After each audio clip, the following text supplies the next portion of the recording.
Okay, well, we're about 5 minutes past the hour, so I think we should probably go ahead and get started.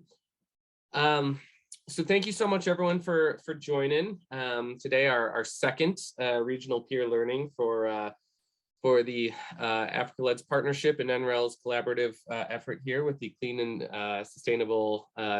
Advanced Technologies for Sustainable Landscapes project, focused on energy agriculture linkages. I'm really excited to have you all here. Hope some of you are returning and were able to join our first session, which took place back in December, on December 14th. This is the second session. Today's session is really going to focus on techno-economic modeling of microgrids, with a focus specifically on how we look at incorporating productive uses of energy into productive uses of, into techno-economic microgrid models, and how that can change some of the economics and some of the viability of different microgrid business models. Real quick, I'm going to go ahead and hand it over to our colleague, Josh Ogata from the Africa-Leds Partnership Secretariat. Give a brief overview of the Africa-Leds Partnership, run down some notes for those who might not have been able to join one of our sessions in a while. Then I'll give a very short intro to the CTSL project at large, and then really excited to hand it over to my colleague, Amanda Farthing, who's going to be doing the bulk of the effort today, walking us through NREL's REopt tool and how we've used that for applications to agricultural productive uses for mini grids. So without any further ado, I guess over to you, Josh.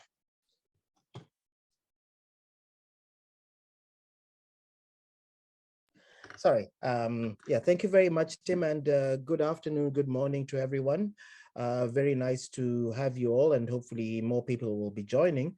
And a warm welcome on behalf of the Africa-Leds Partnership Secretariat. I see a couple of familiar names who were either from the previous session, but also a warm welcome to anybody who might be joining from the Growing Government Engagement in Energy Access program, with whom we shared the invite as well.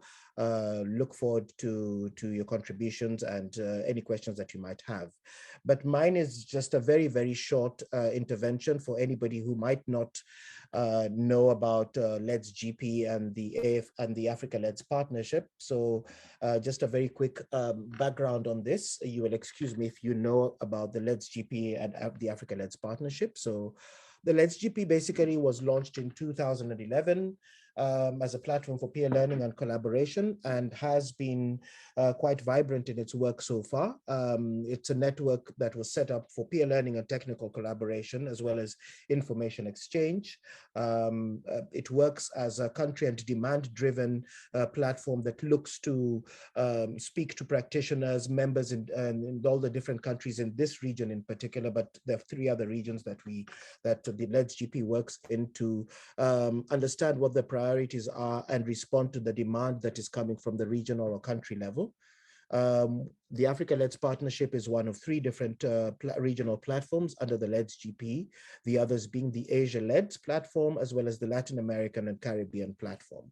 And especially in the last few years, there's been quite a drive to make sure that the work that we do around low emissions development strategies is aligned with the NDCs, and that there is a fair bit of growing ambition when it comes to implementing NDCs within the context of LEDs. Just to run through the key action areas, one of the areas that we focus on quite strongly is energy. So the context of this particular webinar and the others that we've had is within the realm of energy access as an action area. The other areas are transportation. The other area that we work on specifically on the continent is the agriculture, forestry, and other land use sector. And obviously, when we talk about productive uses of energy, for example, there's a very nice intersection between energy access as well as agriculture. Then one of the cross-cutting areas that we work on is finance. And this is one of those that undergirds all of the work that we do, whether through our normal programming or through our communities of practice. Specifically about the Africa-Leds Partnership, This was set up in 2012. At the moment, we are sitting with a little over 600 members spanning 33 countries, but always with the ambition to increase our reach, not just at country level, but to make sure that across the different regions of the continent we are covered and that we are working with members in those countries. Our membership is quite diverse, bringing together government officials, people in the private sector working as project developers, different non-governmental organizations, as well as institutions that are undertaking research, implementation, and design in the area of low emissions development strategies. We work very closely as a secretariat with the Energy Working Group of the LEDS GP, as well as the AFOLU Working Group, and of course the Finance Working Group, which helps us keep focus on cross-cutting finance theme. And finally, just to talk through a little bit through what our mission is specifically as the Africa LEDS Partnership. And this is to, this is to promote low emissions, climate resilient development in support of poverty alleviation, job creation, and environmental management on the continent. And we do this by trying to meet the following objectives, being promoting information exchange and coordination, cultivating the support of LEDS champions on the continent, as well as enhancing the capacity for LEDS design and implementation in Africa. So I think I will stop there. And of course, in the course of the meeting, I will share a link to our website so that anybody who would like to learn more about the Africa LEDS Partnership could feel free to do so. But with that very brief intro, I would like to hand over back to you, Tim. Thank you. Great, thanks so much, Josh. And I think actually Amanda's going to pull up the slides here. She's got the screen share capability.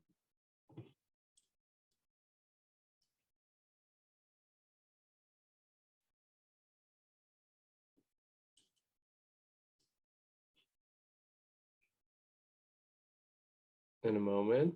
There we go. Perfect. Thank you, Amanda. Great, and thank you, Josh, for the overview of the LEDS GP. I guess without any further ado, we will go ahead and dive right into why we're all here today. So it's certainly our pleasure here at NREL to be able to partner with the Africa LEDS Partnership on a vast array of the activities we do, not least of which is the Clean and Advanced Technologies for Sustainable Landscapes project. So if we go to the next slide, just a quick session agenda here. So we've gone through over a little bit of welcome and introduction. I'll just spend 3 minutes here, just briefly reviewing the CTSL project, background and objectives. Hopefully most of you were able to join our last regional peer learning back in December. If not, get a little bit of a taste of the CTSL project.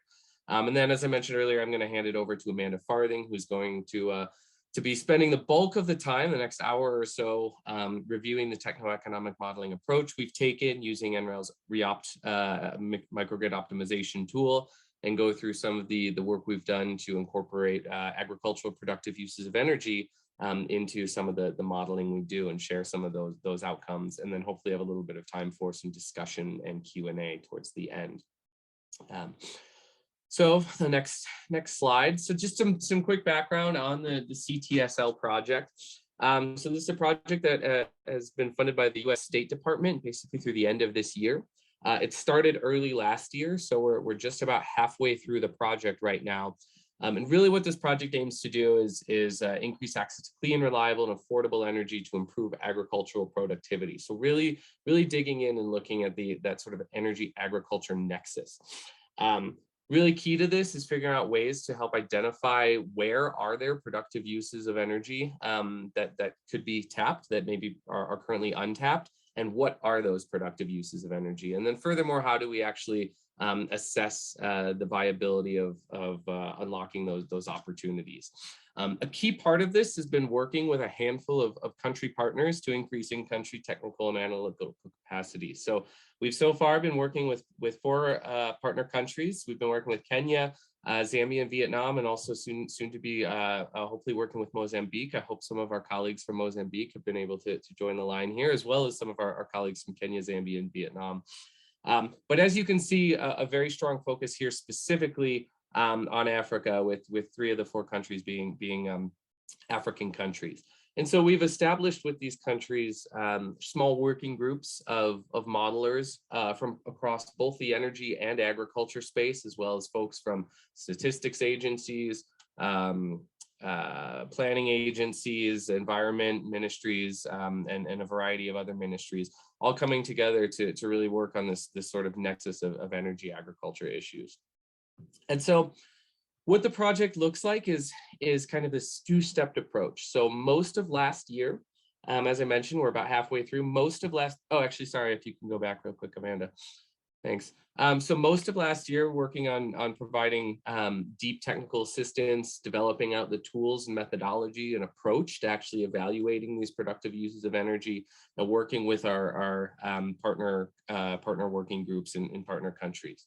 That's at the bottom left there of the screen. And then moving over to the right side of the screen, the hope is that the work we've done with these partner countries can now serve to inform two sort of parallel prongs here.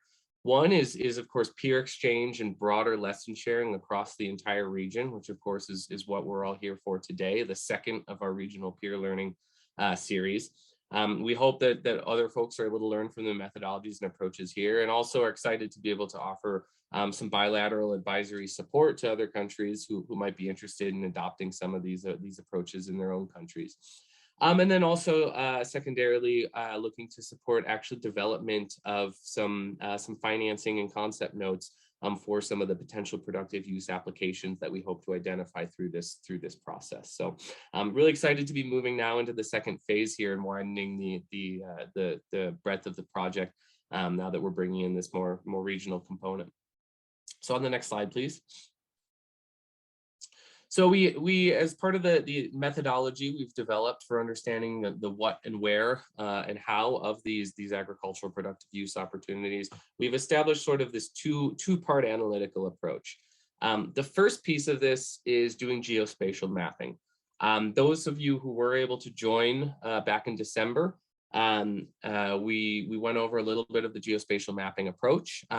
We're also in the process right now of actually developing a new geospatial tool that will bring together information on agricultural products like crop and livestock areas, as well as information on climatic patterns that might inform when things like irrigation are required, so one of the key productive uses, and other pieces of information on energy infrastructure and available renewable energy resources. So all of these coming together in sort of a single tool that really helps us understand what are some of the key productive use opportunities in the agriculture space to help make microgrids more viable, and where are they? And so we're really excited to be putting this tool together. And actually, I think our next session, which will be sort of at the end of April, I believe, keep an eye out for that. We'll be really excited to share a little bit more on the geospatial mapping piece. The second part of the analytical approach, and that's really what we're going to spend most of today diving into, is understanding the local and broader economic impacts of actually scaling up these productive uses, and really even honing in further on kind of the local impacts, and specifically how do these productive uses impact the economic viability and the business models and business cases for renewable energy microgrids. And so we've been doing this with NREL's REopt, Renewable Energy Optimization Tool, which is a microgrid optimization tool that allows us to take information on daily and seasonal demand profiles for electricity, combine that with availability of renewable energy resources, estimates of cost for microgrid components, and put those all together and understand what are optimal microgrid configurations that are best suited to fit to meet some of the agricultural electricity demand that productive uses can help increase. So with that very, very brief intro, I will go ahead and hand it over to Amanda Farthing, who is our resident expert on the REopt Techno-Economic tool and development of some of these agricultural demand profiles to take it away.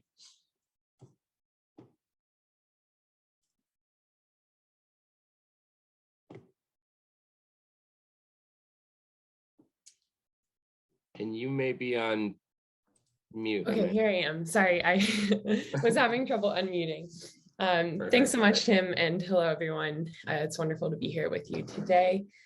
So as Tim mentioned, I'm going to step through the modeling process that we used for the CTSL project to incorporate productive uses of energy into mini grid designs and to evaluate the economic impact of doing so.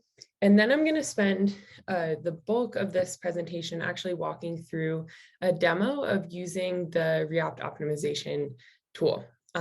Please feel free to stop me at any point in the presentation to ask questions, and I do believe we'll have a good amount of time as well at the end to discuss and ask further questions. So to start with the process of incorporating productive uses into mini-grid design, for this project, our scale of analysis is a 10 square kilometer grid cell. And so for each grid cell within a country, we estimate hourly productive use of energy load along with electricity demand for the households and businesses in that area.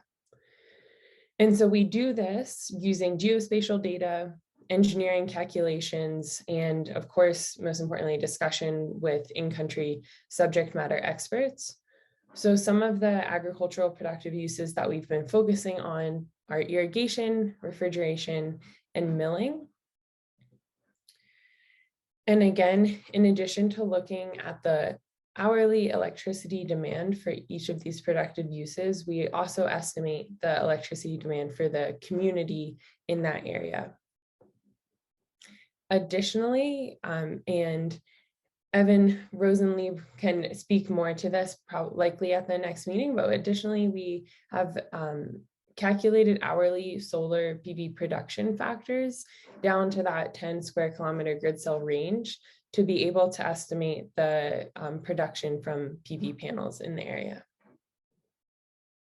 So once we have these estimates of latent electricity demand, the next step would be to also obtain costs and financial assumptions around mini grid development. So around the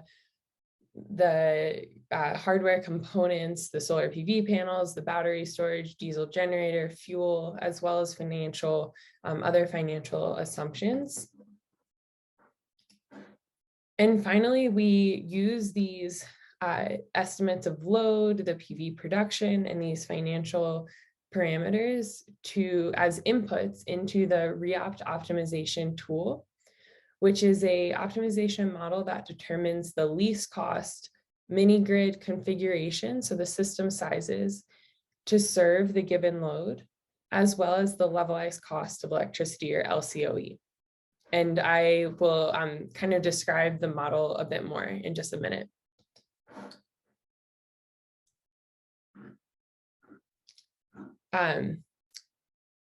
And then finally, just to reiterate, the outputs of this process summarized here would be that for each 10 square kilometer grid cell, we then have the cost optimal mini grid technology and sizes to serve the given load, as well as the levelized cost of electricity. And we would do that optimization or figure out that mini grid system sizing and cost for firstly just the community load, so just the households and businesses in the area. And secondly, that community load in addition to the productive uses that exist in the area. And so comparing the mini grid sizing and LCOE between those two cases can give us insight into the added value of including these productive uses of energy in these mini grid systems.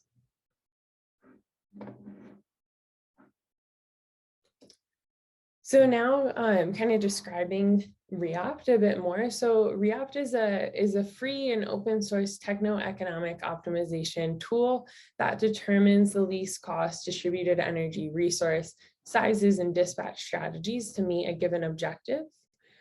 And so REopt is actually designed for behind the meter systems for buildings that are connected to the grid, but we have recently expanded these modeling capabilities to be able to model off-grid systems as well. So to be able to model these mini grids.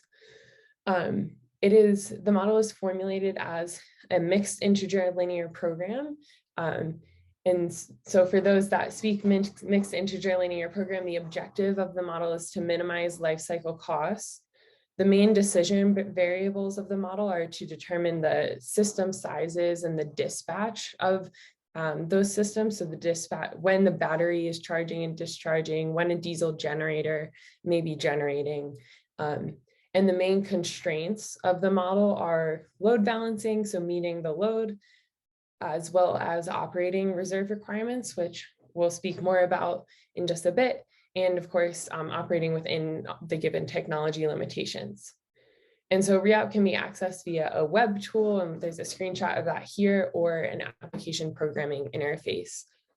For the CTSL project that Tim has provided an overview of, we use the API, the application programming interface, but I'm gonna give a demo of using the web tool today. And the web tool contains all the same capabilities as the API. So all that functionality is there. And then this is just a slide summarizing different ways that you can access REopt, or the manual that includes details on all the assumptions behind the model, as well as a forum where people frequently ask and answer questions regarding the tool's use. Okay, so now I'm going to walk through an example of using REopt. And so for this example, our goal is to determine the cost optimal mini grid system sizing and LCOE for a 500 household, hypothetical 500 household off-grid community located in the northwest of Kenya, near Ladwa, Kenya. And so scenario one of this analysis would be without irrigation and milling loads. And then scenario two would be including those productive uses and looking at how the system sizing and LCOE will change. So I'm going to walk through the inputs. I'm going to walk through this with screenshots, which will help me be able to call out different information regarding the tool. But I did want to just first show the tool to give some context to these screenshots. So if I were to just come to REopt.nrel.gov, I would arrive at this page, and I can say, okay, I want to try the REopt web tool. And so this is what the interface looks like. There's these accordions that expand to provide different inputs regarding the mini grid. And the new capability that we've incorporated would be to say, I no longer want to consider the grid as a technology. There's a note here that these capabilities are new and may be changing. And then you're able to select the technologies that you would like to consider in the mini grid. So with that context, I'll jump back to the slides. I guess I'll actually just show briefly, sorry, at the top here, there are different goals that you can focus on for the optimization. So by default, REopt is minimizing life cycle costs. So that would be a cost savings optimization. A resilience optimization is not relevant for, in the realm of REopt, is not relevant for an off-grid system because that is used to model a grid outage. And we also have these clean energy goals that include the ability to include a cost on, to include a renewable energy or an emissions reduction target. Today, I'm just going to focus on this cost savings goal. So as I mentioned, the first step in using the tool would be to uncheck the grid technology, to say we're looking at a mini grid system, and then to select the technologies that you would like to consider in the mini grid. So for this example, we're considering a solar PV battery and generator mini grid. The next step would be to enter the location. And so this is used to determine the applicable solar resource data for that site.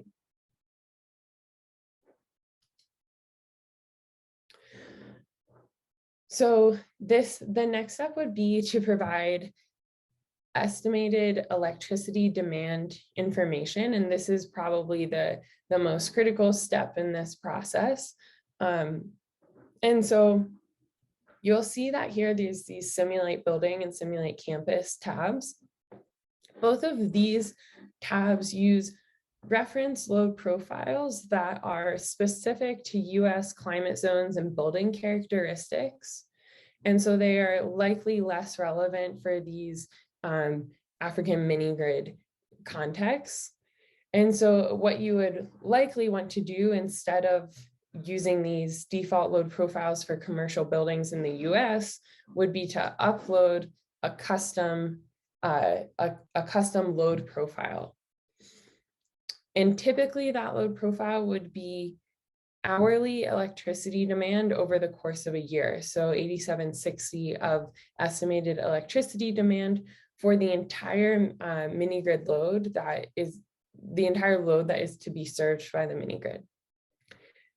And so to do so, it's helpful to just download this sample template and then to provide your own estimated load there. And so there are many ways that one might go about estimating load for a mini grid. Perhaps you have your own data from previous projects, but one of the tools that we use here at NREL is this microgrid load profile explorer tool. That's an Excel workbook and it's downloadable at this link. And so I am actually gonna just do a quick demo of that tool as well. So it looks like this. I'm going to pull it up.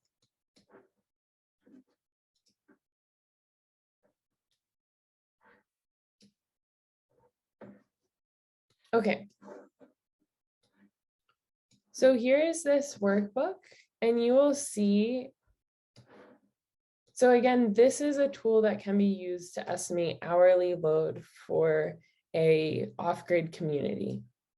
And so you'll see here, I'm going to zoom in so that it's more visible, that there are very few inputs needed to estimate this load, namely the number of households, the income, or that could be interpreted as energy use breakdown of those households in that community, and then the number of these different commercial inputs being water pumping operations, milling operations, small shops, schools, clinics, and streetlights.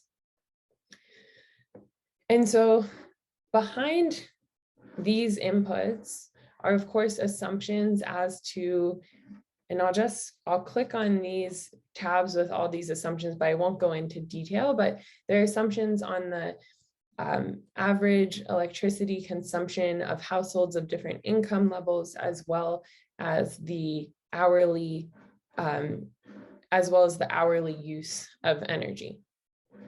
And so that's for households as well as commercial inputs. You can see here there's assumptions on the daily electricity consumption of these different commercial facilities. And so for this hypothetical community, we're considering 500 households. For scenario one, we're going to look at 0 water pumps, 1 milling operation, 30 small shops, 2 schools, 1 clinic, and 5 streetlights.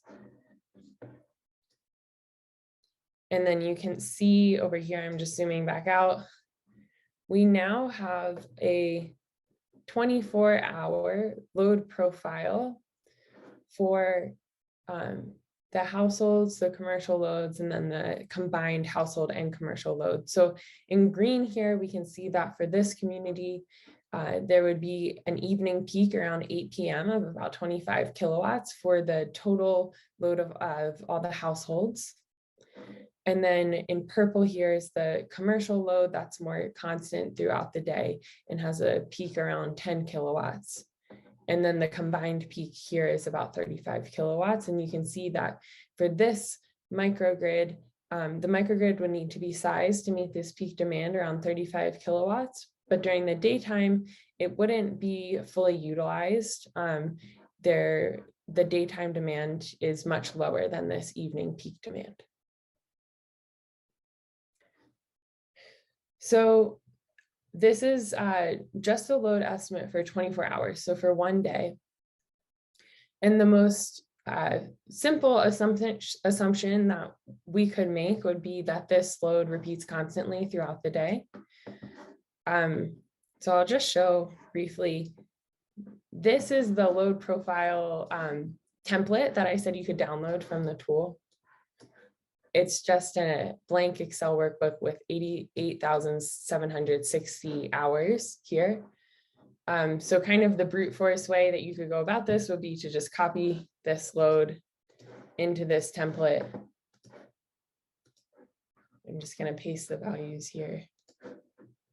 And to do that 365 times, or there's, you know, you can do it quicker than that. But I won't do that now, but I'm just showing that this is kind of the approach that you would use if you are uploading a custom load profile to the REopt tool.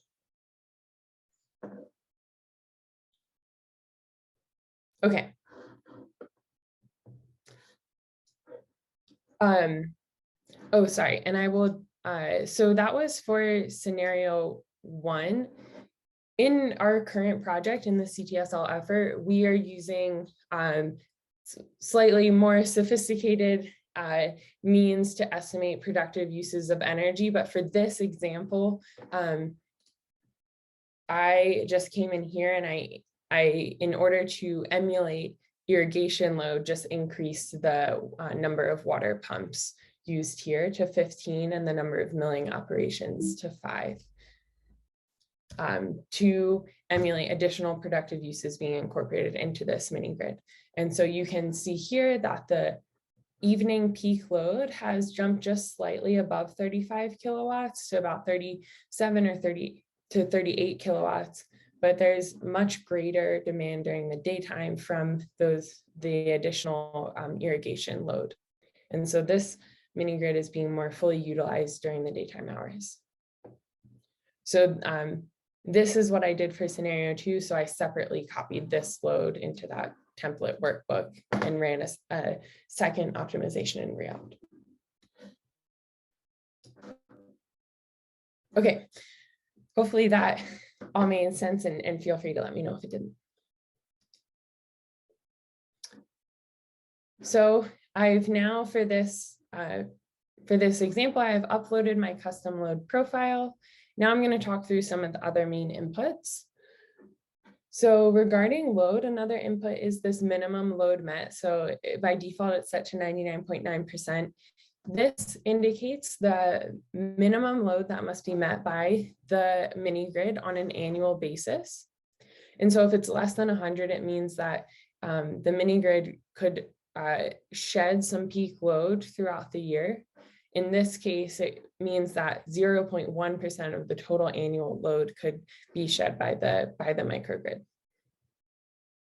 And so all of these inputs are user inputs. Defaults are provided and they can always be overridden by the user. So you can enter whatever value makes sense for your project here. The next input is the load operating reserve requirement. So this is the surplus operating capacity as a percentage of load that must be available to respond to an unexpected increase in load in any time step or any hour of the year. So if the load is 100 kilowatts in a given hour and the load operating reserve requirement is 10%, that means that there must be 10 kilowatts of operating reserve available in that hour to serve a potential 10% increase in load as compared to what we have estimated the load to be. So this is kind of a way to firstly ensure operating reserves in the mini grid, and also to account for the fact that we are estimating the electricity demand, but that estimate might be slightly inaccurate. So the operating reserves in REopt can be supplied by a spinning generator, energy in the batteries, by solar generation that's being curtailed, or by solar generation that is going to the batteries. So any of those 5 categories could, in the model, potentially serve an increase in load.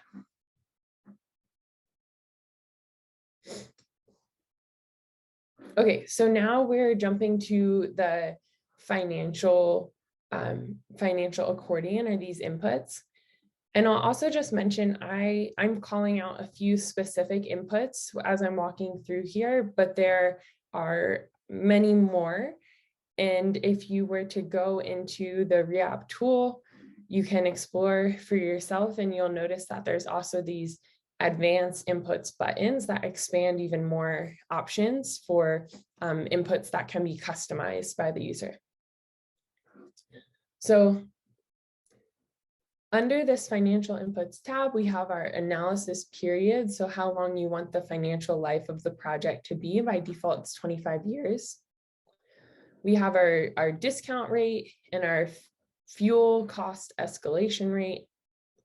And then there are two important inputs here that could be easily overlooked, but it's these additional capital costs and additional annual costs. And for mini grids, these are particularly important because there are many costs outside of just the cost for the solar panels and for the generator and for the battery.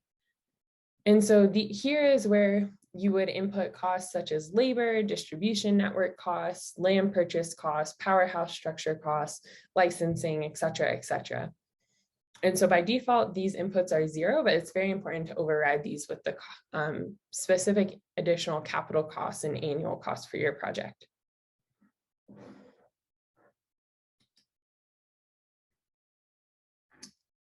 I'll just briefly mention that, I'll also take a second to pause and say, Tim, I see that there are messages in the chat, but I'm not able to read them now. So if you see any questions that would be good for me to stop and answer, will you please let me know? Yeah, thanks, Amanda. I was just sharing some links for folks who want to follow along. So links for the REopt tool and also for the load profile explorer are in the chat. And oh, thanks perfect.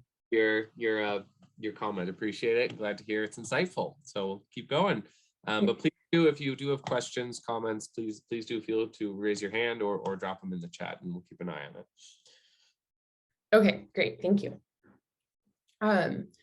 So I'll mention there's this renewable energy and emissions tab. So this would allow you to include dollar values on emissions. So it would allow you to include climate or health costs of emissions in the model's objective function. So therefore allowing those costs to impact system sizing and dispatch. For these mini grid models, that's going to mean putting a dollar cost on the use of diesel fuel and the emissions associated with burning diesel fuel. So I'm not going to focus more on that in this presentation, but just wanted to note that that capability is there and it's available under this renewable energy and emissions accordion. So now moving on to the solar PV inputs.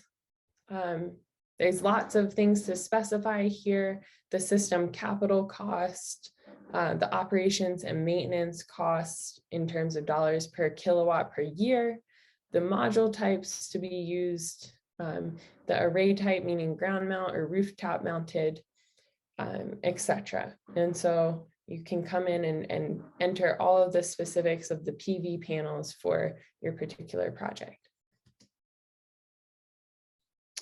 So I'll also note here, so I mentioned in the beginning that when you enter your site location, that helps determine, or that does determine, the available PV or solar resource that would be used in the model. And within REopt, this solar resource data comes from a tool called pvwatts. And so a trick that I use, just because I'm a visual person, is I like to come into pvwatts. Second, I'm going to pull it up. So there's not consistent solar resource data across the African continent. And so you would want to be sure that the solar resource data being used to model your project is accurate. And the level of accuracy that's required will determine on your project and specifications. But I I like to come in and just see where the data is coming from. So I've now come to pvwatts.nrel.gov and I've entered the site location for this example. And here you can now see where the nearest weather station from which the data to generate a solar resource profile is coming from. And so I have manufactured this example, and so there is a weather station very close by. And so it probably doesn't make sense for me to upload my own custom PV profile. But you can see that, for instance, if you were doing a project in Tanzania, there's actually not any weather stations indicated by these purple blobs here in Tanzania. So if your project was, for instance, in the southwestern corner, the nearest PV data might come from Kenya or Zimbabwe. And so that might not be as accurate as you would want. And you might consider uploading a custom hourly PV production factor profile using your own in-house data or using production from an example project. There are different ways you could go about that, but I just wanted to point that out. And this is where you would upload that custom generation profile. Okay. So I mentioned before that there's the load operating reserve requirement input. There's also this PV operating reserve requirement. And what this says is what percentage of PV generation might drop in any time step or any hour. And that could be due to passing cloud, or it could be due to the panels being covered. And so this is a way to ensure that there is sufficient operating capacity in the mini grid to account for that potential, drop in PV generation.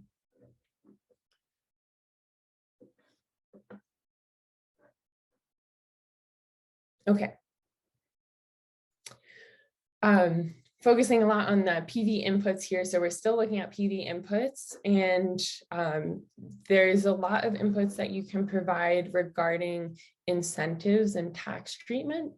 And I wanted to call out here that by default, there's this 26% federal incentive, and there's these this 5 years MACRS schedule, which is a depreciation schedule. So both this federal incentive and this MACRS schedule, those are based on US tax policies. So it would be important to zero these out if they're not applicable to your project, and to input any custom incentives that are applicable. And so those can be percentages of capital costs. They can also be provided as production incentives, so dollars per kilowatt hour of PV production, for instance. And they can also be a rebate based on system size, so dollar per kilowatt of installed solar PV production panels. Okay, now moving on to the battery storage inputs. So an important note here is that in this REopt tool, the battery system's energy capacity is its kilowatt hours, and its power capacity in kilowatts are optimally sized separately. So this allows for sizing of a battery that maybe has a high energy capacity and low power output, or vice versa. And so that's why there are these separate cost inputs for the cost per kilowatt hour and the cost per kilowatt here.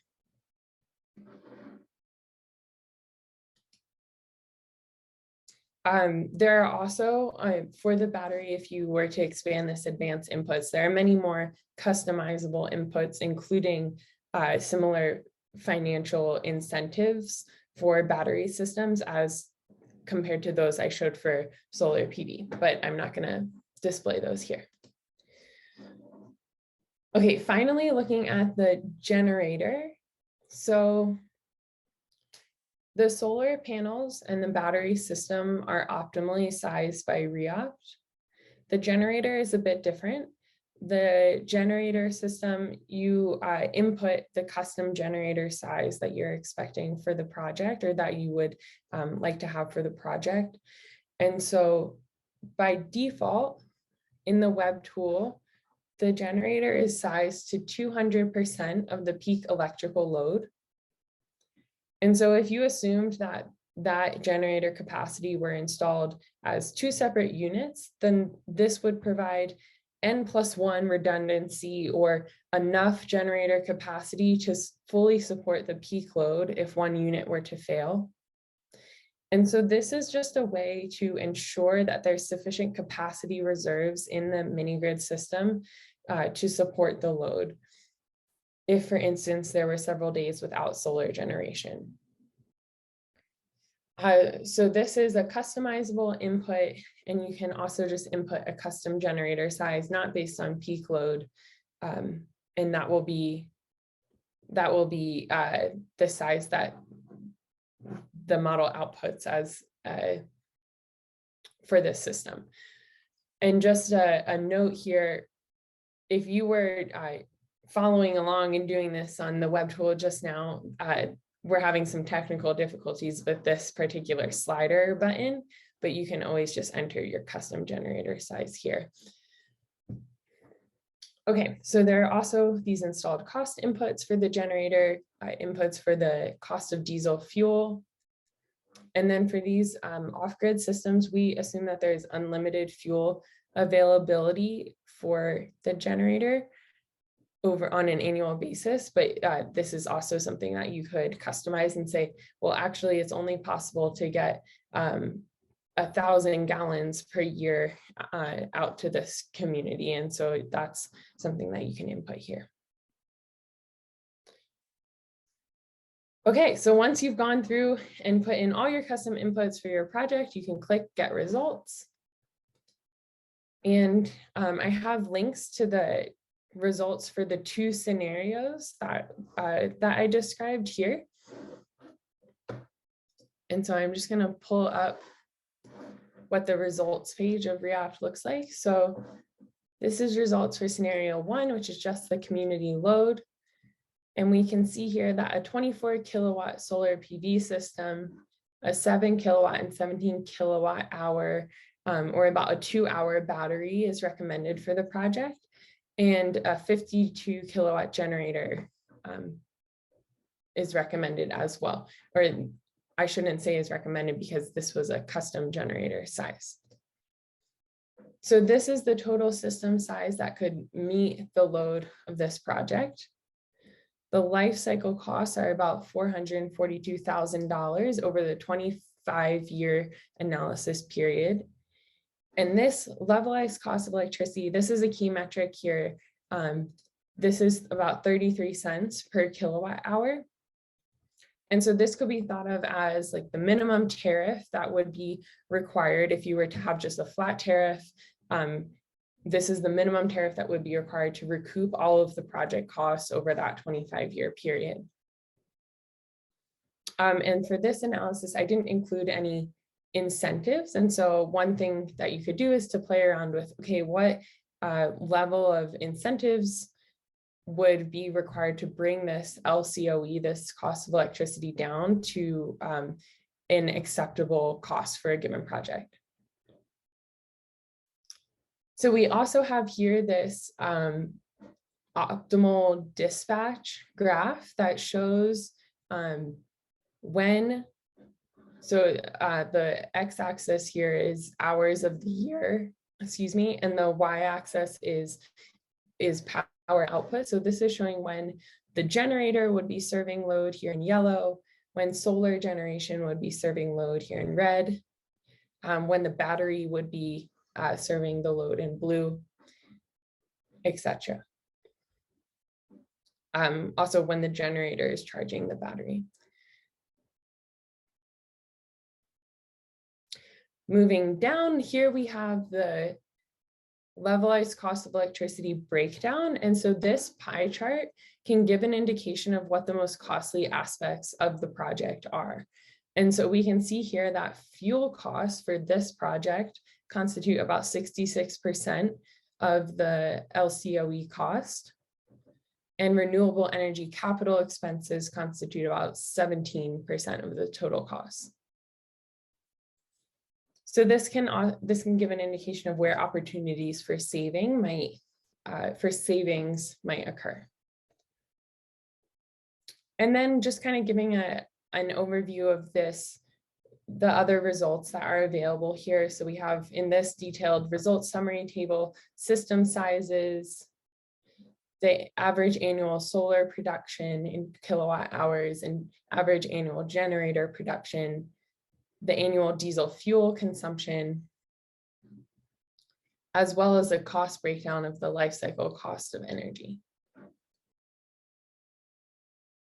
And then I'll also show here, we have this clean energy outputs table. And so this includes the annual renewable electricity percentage. So that would be the percentage of electricity that's coming from solar. For this, it's about 30%. And then a breakdown of total emissions of CO2, NOx, SO2, and PM 2.5. Okay, so this was for scenario 1. And again, the LCOE was about 33 cents per kilowatt hour. If we look at scenario 2, which as a reminder included additional water pumping and milling operation load, I'm going to jump over to those results. So we can see here that now our recommended solar installation size is 54 kilowatts. Our battery system is 9 kilowatts and 41 kilowatt hours, and the generator size is 57 kilowatts. And the LCOE now is about 3 cents lower at around 29 or 30 cents per kilowatt hour. So comparing these two sets of results has given an indication of the added value in terms of the cost of electricity of including that additional water pumping or irrigation and milling load in this microgrid configuration.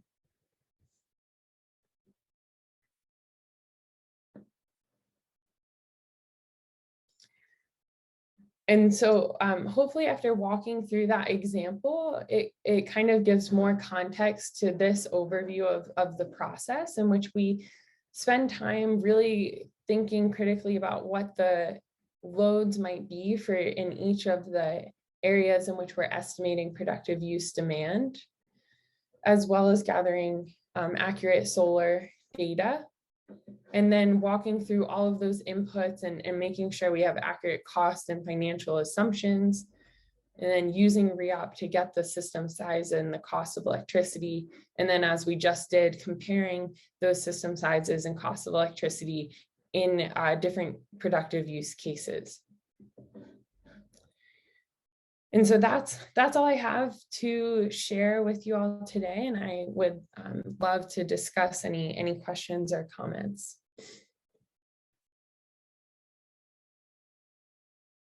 And would definitely welcome any additional comments from Tim, or I saw Sanjini on the call as well. Fantastic. Thanks so much, Amanda, for walking through that. Really appreciate it. And hopefully folks were able to follow along with some of the links provided in the REopt tool and the load profile developer. Just wanted to flag if there are any questions or comments that we also are really excited to be able to offer some bilateral advisory support for folks who are interested in maybe applying some of these methodologies and techniques in their home countries. So I wanted to flag that for folks. We did have a question here, Amanda, regarding the formula used for the LCOE calculation. In literature, it can be pretty confusing. So I'm not sure if you had any thoughts or insight on the LCOE calculation that's being used. The question was, can I describe a bit more what that calculation is? Yes, yeah. If you have a formula for the LCOE calculation, or can just talk through it. Yeah, I don't have it up on a slide, but at the highest level, So the units of the levelized cost of electricity are dollars per kilowatt hour. And so that calculation takes the total cost of the project in the numerator. So it takes the total cost of the project and then the total energy output of the microgrid in the denominator. And so there by dividing the total cost of the project by the energy output of the microgrid, you get the cost per kilowatt hour of generation of the microgrid system. And there's a bit more nuance there in essentially discounting back future years' costs, but at the most basic level, you could think about it as over 1 year, these are the costs that this microgrid incurs, and this is the generation of that microgrid system. And so this is the cost that we as a microgrid operator would need to charge for the electricity produced in order to recoup the costs that we have spent on the capital costs and the ongoing costs for this microgrid. Great, thanks. Hopefully that helps clarify things a little bit. We can also follow up. Mode, we're happy to follow up also after the session today and can share the detailed specific formula that's being used. Mm-hmm.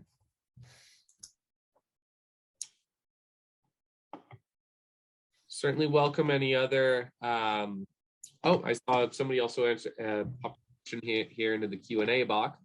Also from Moan, can we define a winter or summer profile?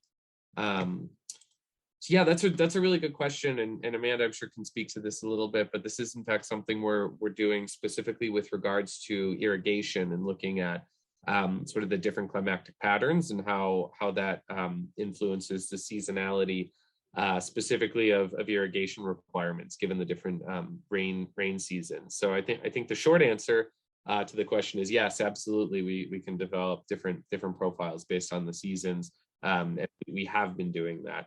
I think we touched on that a little bit in the last session back in December, and certainly encourage you that the recording from that session and slides are available on the AFLP website. And when we follow up from today's session to share the recording and slides for today's session, we can also, just as a refresher, also share the recording and slides from last session as well, so you all have them all in one place. Yeah, and I'll just add in terms of like using the REopt tool, there's that option as I described to upload that custom load profile, and that can be that's an 8760 covering all hours of the year, and so you can customize that load profile with seasonal variation, with day of the week variation. It can encapsulate any level of detail that you wish to incorporate in your analysis. Thanks, Amanda. Not sure if there are other questions, thoughts, suggestions. Certainly this is very much a work in progress. We're kind of in the process of developing a lot of the methodology for how we apply these tools specifically to the agricultural space to get these agricultural productive uses. So if I would be curious to hear thoughts from those of you who may be trying to do similar analysis or trying to understand some of these questions in your own jurisdictions or contexts. I'm keen to have folks share some of their experiences if others are going through this. Otherwise, still open for questions, comments, other thoughts. And or if there are others who are interested in working through the FLP with NREL, with Amanda and the rest of the NREL team on trying to pilot some of these approaches in your own country, we're happy to field some of those requests as well.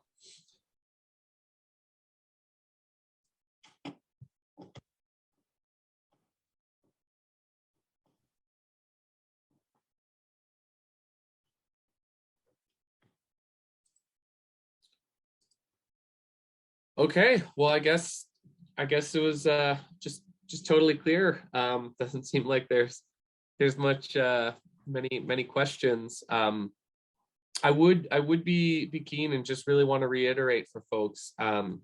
We do have support available for those who are interested in adapting and tailoring and applying some of this methodology to your own jurisdiction. And so please do reach out. You can reach out to myself, to Josh. My colleague Camille White is also on the line. She's helping us coordinate some of these technical assistance requests. I know following the first session, some of you you did follow up with her, so that's wonderful. But really want to stress that, you know, for the element of this, we do want to go beyond just kind of these sessions and start working more deeply with those of you who are interested.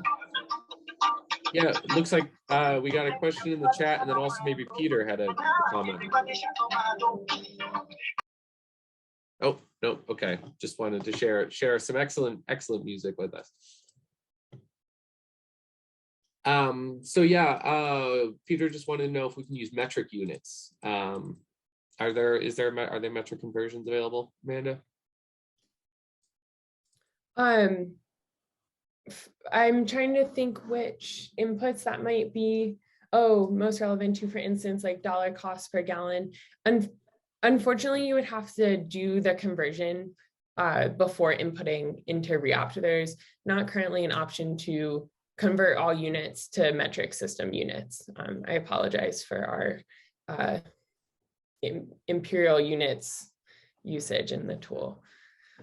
Great suggestion, though, and that maybe that's something we can work on for the next update. It looks like Anna also had a question regarding cost of distribution network in the calculation, which is a great question and one that can be tricky to get. So Amanda, I don't know if you want to speak to how we're estimating distribution network costs. Yeah, currently we are using cost estimates from other projects that we have worked on. So we're using cost estimates for distribution networks from a pilot project in a community in Cameroon to kind of ground our assumptions for this project. And so for that project, we estimated the distribution network line length to serve all of the identified loads in the microgrid, and then used an estimate of cost per meter of different voltages of line length that were used in that project. So we actually did pretty detailed estimates for that pilot project, and that included mapping out the distribution network. And then we used some estimates of, okay, there were this many facilities in that, or this many households and businesses in that project, and this is the line length that we needed to cover to serve all of those households and businesses. And we used that estimate for these projects as well. Anything I missed there, Tim? No, I think that was great. Yeah, and certainly, you know, if you are interested in going in, we can also input your own distribution cost as well. If you have, for example, a specific site that you know the costs of, you can certainly do that. Just it's a chance once more to plug some of the resources and support that we have available to work with any of those of you who might be interested in applying some of these approaches and methodologies to mini-grid, agricultural productive use mini-grids in your own countries or jurisdictions. And I'll just also note that distribution network cost, there's no default for that cost in REopt. So that is something that if you wanted to include it in the capital cost of the system, you would have to have your own estimate for the microgrid in consideration. And that would be something that you could put here in this additional capital costs input area.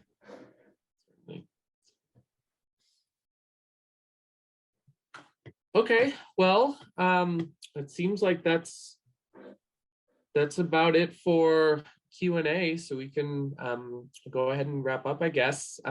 In terms of next steps, my colleague Camille here. Camille, I don't know if you want to say hello to everyone, since you'll be the one likely following up, who folks will hear from. Hi, yes, hello everyone. Good morning, good afternoon. Great to be a part of this community. And yes, you'll be hearing from me soon with a follow-up email regarding the technical support that Tim had mentioned that's available, and glad to be a part of this effort. Super, thanks Camille. So yeah, you'll be hearing from Camille. We'll share the slides and recording from today's session, and also reshare the slides and recording from the session back in December. So you have both of them in one place. Camille will be following up regarding those who are interested in working further on some of these issues.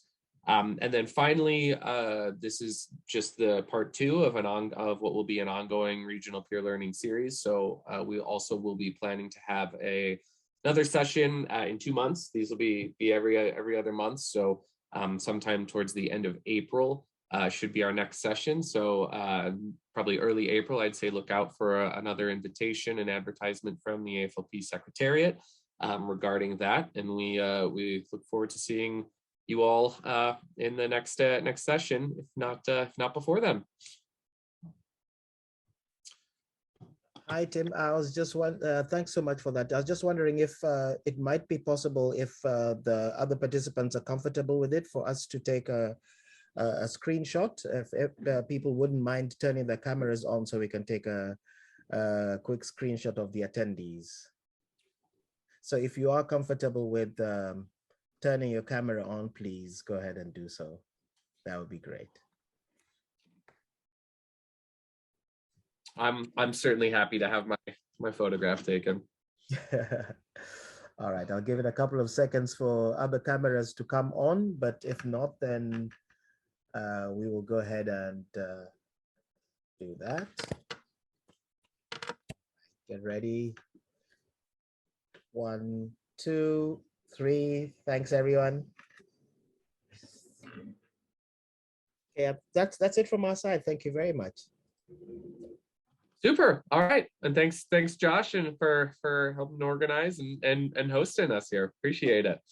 And thanks all. We'll be in touch soon and hope to see you all next time. Everyone.